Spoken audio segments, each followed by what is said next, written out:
Good morning, everybody, and happy Friday to you. As you can see, it's morning. And when I'm sleeping at night, that clock is very bright.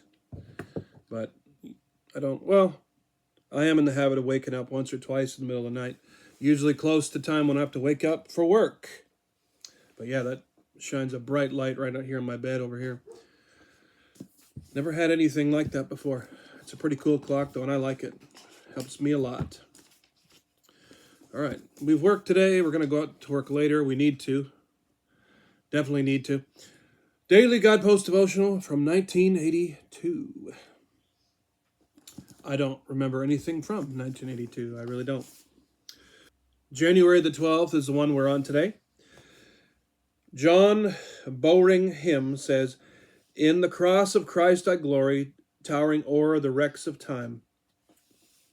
They don't have a Bible verse here. I thought I'd read a passage from Philippians chapter 2 just to help us to remember exactly what Jesus did, how he came, and what he did for us. So go to Philippians chapter 2. Some of these devotional books don't have any verses at all. I don't like that. I like to be able to read some Bible, so I picked a random verse that was sort of connected to the cross and what Jesus did. And this is my Voice New Testament. I've actually got one coming out. It's out for delivery right now. I'd rather have the whole Bible like I do back in Canada, but these are pretty cool. I like these. Different wording. Philippians chapter 2. Let's go from verse number 5. In other words, adopt the mindset of Jesus the Anointed. Live with his attitude in your hearts. Remember, though he was in the form of God, he chose not to cling to equality with God, but he poured himself out to fill a vessel brand new, a servant in form and a man in deed. The very likeness of humanity, he humbled himself, obedient to death, a merciless death on the cross. So God raised him up to the highest place and gave him the name above all. So when his name is called, every knee will bow in heaven and on earth and below, and every tongue will confess Jesus, the Anointed One, is Lord, to the glory of God our Father.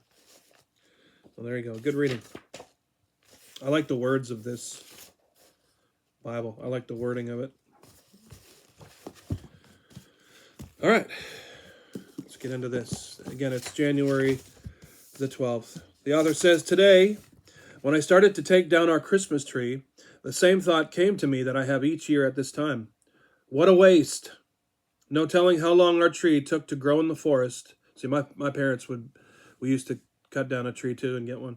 It was a tradition. What a waste, no telling how long our tree took to grow in the forest, yet it graced our living room for only a few days. Who puts their tree up only for a few days? That's stupid. Put it up for a whole month, man. True enough, it was beautiful, crowned with a shining star that shed its light on a manger scene, and decorated by caring hands. But today, stripped of ornaments and tinsel, it was dry and brittle, and as I carried it out to the porch, it shed its needles like tears.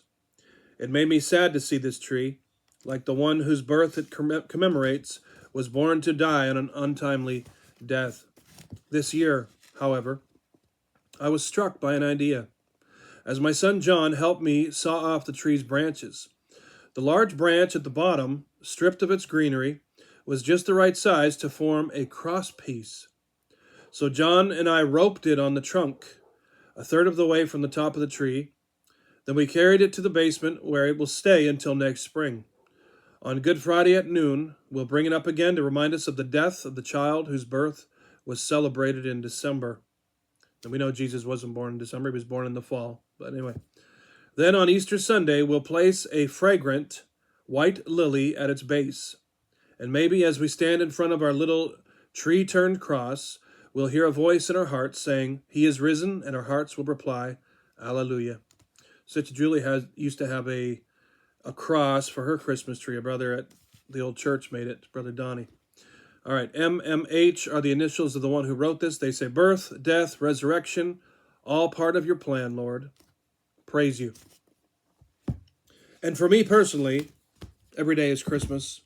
Every day is, I don't call it Easter, I call it resurrection time, but Resurrection Day. But I celebrate all the time. I'm thinking of God, thanking him for his birth, his resurrection, his death, whatever, and everything that he's done for us. Think of it every single day. Be grateful. Have a grateful heart. Take that away from this message today. God bless you guys. Appreciate you. Thank you for tuning in. Share the videos around. Subscribe to the YouTube channel. And I'll see you in the next Daily Guidepost Devotional from 1982.